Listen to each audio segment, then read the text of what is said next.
They say closure is a gift, but what if the person who owes it to you never shows up? What if you replay one sentence in your mind for 10 years, waiting to hear the words, "I'm sorry," and they never come? This is the story of a woman who waited a decade for an apology from the only person who could set her free. And the day she stopped waiting was the day she learned the truth. Her name was Amelia Brooks, 32 years old. Quiet, observant. The kind of woman who smiled gently but never too wide. 10 years earlier, she had been 22 young, reckless, with hope, and desperately in love. Back then, her world revolved around one person, Marcus Reed. He wasn't just her boyfriend. He was her best friend, her future, her plan. Until the night, everything fell apart. It was raining that night, the kind of rain that blurs headlights and makes the world feel distant. They had argued not about betrayal, not about lies, about ambition. Marcus had been offered a job overseas. A dream position, a once-in-a-lifetime opportunity. Amelia asked one simple question. "Where does that leave us?" And he answered with silence. The fight escalated. Words were thrown like glass. "You're holding me back."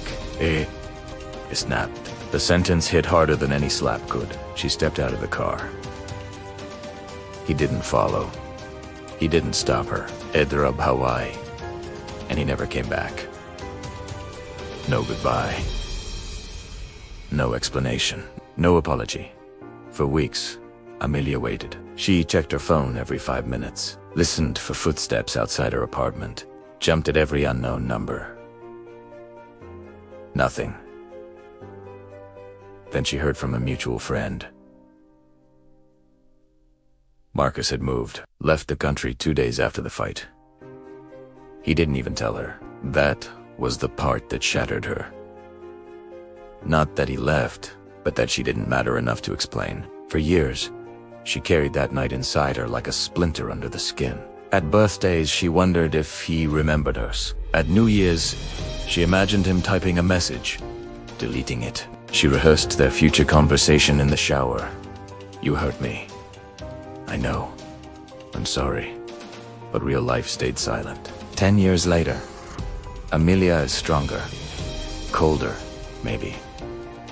She built a career, bought her own apartment, learned how to eat alone without crying, but she never dated seriously again, because somewhere inside her, she was still waiting. Then one afternoon, her phone buzzed. Unknown number. Her heart stopped. She answered. Silence. Then a voice she hadn't heard in a decade. Amelia. The world tilted. Marcus was back. They met at a small cafe downtown. Neutral ground. He looked older, tired, less certain. She looked composed, controlled. For a moment, neither spoke. Finally, she broke the silence. Why? One word? 10 years of wait. He looked down at his hands. "I thought leaving was the right thing." "For who?" she asked quietly. "For you." She almost laughed. He told her he had been scared.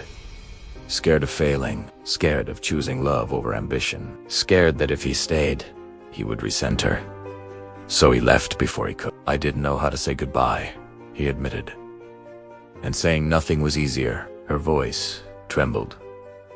He nodded.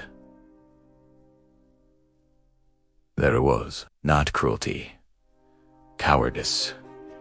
She waited.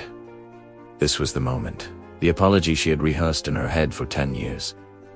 He looked up at her, eyes heavy with regret. "I think about you all the time."